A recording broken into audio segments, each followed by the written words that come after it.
আসসালামু আলাইকুম সবাইকে।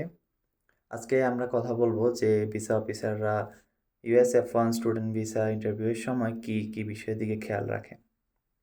আমাদের অনেকেই একটু দ্বিধাদ্বন্দ্বে থাকি বা আমাদের অনেকে একটু কনফিউশন থাকে যে আমরা কিভাবে কি অ্যান্সার করলে ভিসা অফিসারের কাছে সবথেকে বেশি সেটা আম গুরুত্বপূর্ণ বলে মনে হবে বা ভিসা অফিসার সেটাকে ভালোভাবে নিবে বা সেই আপনার কথার উপরে ভিত্তি করে আপনাকে ভিসা দিবে।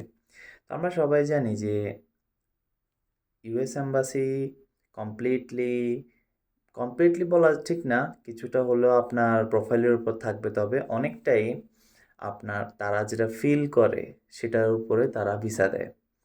যেটা আসলে একটু দুঃখজনক বা হতাশাজনক। কারণ অনেকেই আছে ভালো স্টুডেন্ট যারা ভালো বাট অতটা ভালো প্রোফাইল নিয়ে দাঁড়ায় নাই বাট জেনুইন স্টুডেন্ট তারা কিন্তু ভিসা পায় না। তো কেন পায় না? কারণ তারা দেখা গেছে যে ওই মুহূর্তে ইন্টারভিউর সময়ে ভিসা অফিসারকে ইমপ্রেস করতে পারে না। তো কিন্তু আল্টিমেটলি দেখা যায় যে অনেকেই আছে যারা অতটা ভালো স্টুডেন্ট না বা এখানে এসে কোনো পড়াশোনা করবে না বা টোটালি এখানে আসার পরে পড়াশোনা তো বাদ দিলাম, ইউনিভার্সিটির ধারে কাছেও যাবে না। তো তারা কিন্তু অনেক সময় দেখা গেছে যে ভিসা অফিসারকে কিন্তু সুন্দর করে একটা বুঝ দিয়ে ভিসাটা নিয়ে নিচ্ছে। হ্যাঁ? তো এখন সিচুয়েশনটা আসলে দিন, দিন আরো খারাপের দিকে। আগের থেকে সিচুয়েশন আরো খারাপ হইছে। আর আরো খারাপ হবে। বিশেষ করে আপনার করোনা পরিস্থিতির পরে খুব ভালো অবস্থান ছিল। ইউএস এম্বাসি ভালো ভিসা দিত। এবার যেকোনো ভিসা সেটা ভিজিট ভিসা হোক, স্টুডেন্ট ভিসা হোক, সেটা বিজনেস ভিসা হোক, যেকোনো ভিসা হোক। নন ইমিগ্রেন্ট, ইমিগ্রেন্ট যেটাই হোক। কিন্তু এখন এখন কিন্তু সিচুয়েশন অনেক টাফ। পাশাপাশি সামনে আরো টাফ হবে। হ্যাঁ? তো এই যে সামনে যে সিচুয়েশনটা তৈরি হবে, তো সেই সিচুয়েশনে কারা ভিসা পাবে? একমাত্র যাদের প্রোফাইল খুবই ভালো তারা ভিসা পাবে। তো এখন বর্তমানে আপনি যদি ইন্টারভিউতে দাঁড়ান বা আপনার রিসেন্টলি ইন্টারভিউ আছে বা যারা ইন্টারভিউতে দাঁড়ানোর খেয়াল করতেছেন, তাদের জন্য সবথেকে বড় ইম্পোর্টেন্ট টিপস হচ্ছে ইন্টারভিউর জন্য সবথেকে বেটার প্রিপারেশন নেওয়া। অন্য কোনো কিছুর জন্য প্রিপারেশন বাদ দিয়ে শুধুমাত্র ইন্টারভিউর জন্য প্রিপারেশন নেওয়া। অ্যান্ড কেন?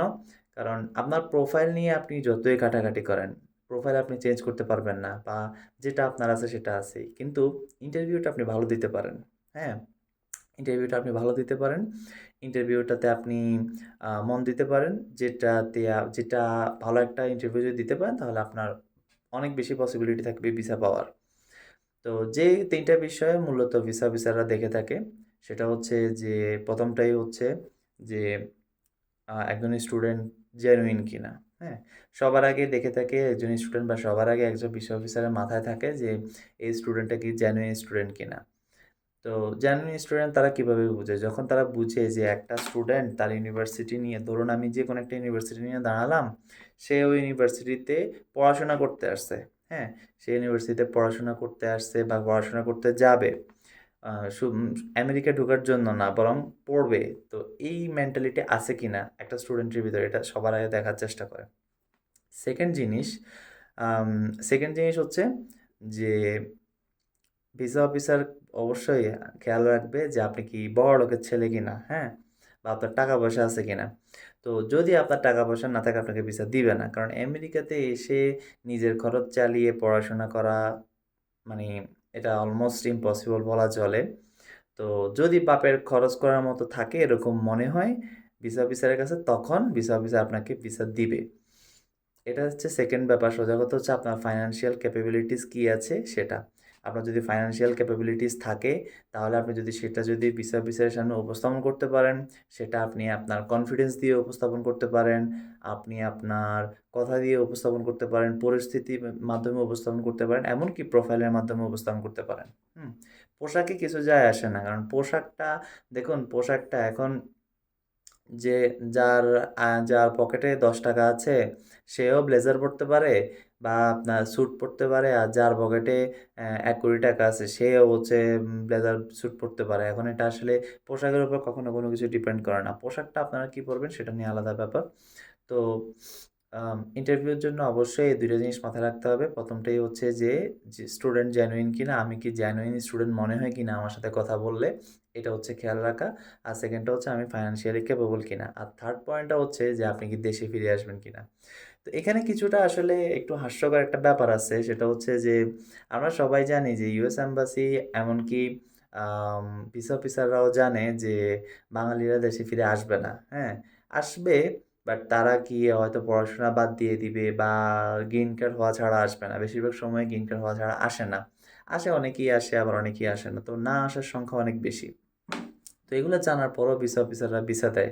কারণ আপনি আমেরিকাতে আসলে তাদেরই লাভ। তাদের ইকোনমি আম বেটার হয় বা তাদের এখানে আপনি এসে খরচ করবেন, হ্যাঁ?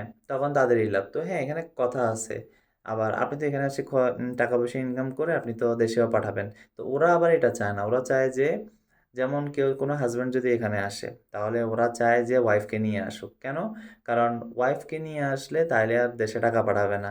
তাইলে আর আমেরিকার টাকা বাংলাদেশে যাবে না। আর যদি ওয়াইফকে না নিয়ে আসে তার মানে ফ্যামিলি বাংলাদেশে, তার মানে ফ্যামিলিতে টাকা পাঠাবে। তখন আমেরিকার টাকা বাংলাদেশে চলে যাবে। তাদের এই চালাকি, এই পলিসি সারা জীবনই ছিল, সবসময় ছিল। তারা এভাবেই তাদের অর্থনীতি ধরে রাখছে।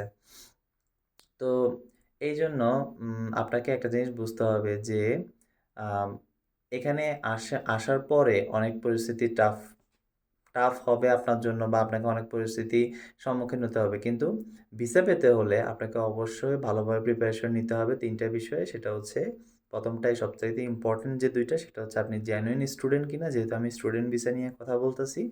সেহেতু আপনি স্টুডেন্ট জেনুইন কিনা আর হচ্ছে আপনার টাকা-পয়সা কেমন আছে, আপনার সামর্থ্য আছে কিনা। এই ২ টাই সবথেকে ইম্পোর্টেন্ট। আর কান্ট্রি টাইজটা হচ্ছে এরকম যদি ভিসা অফিসার যদি ভালো পড়ে তাহলে সে আপনার কান্ট্রি টাইজ দেখবে।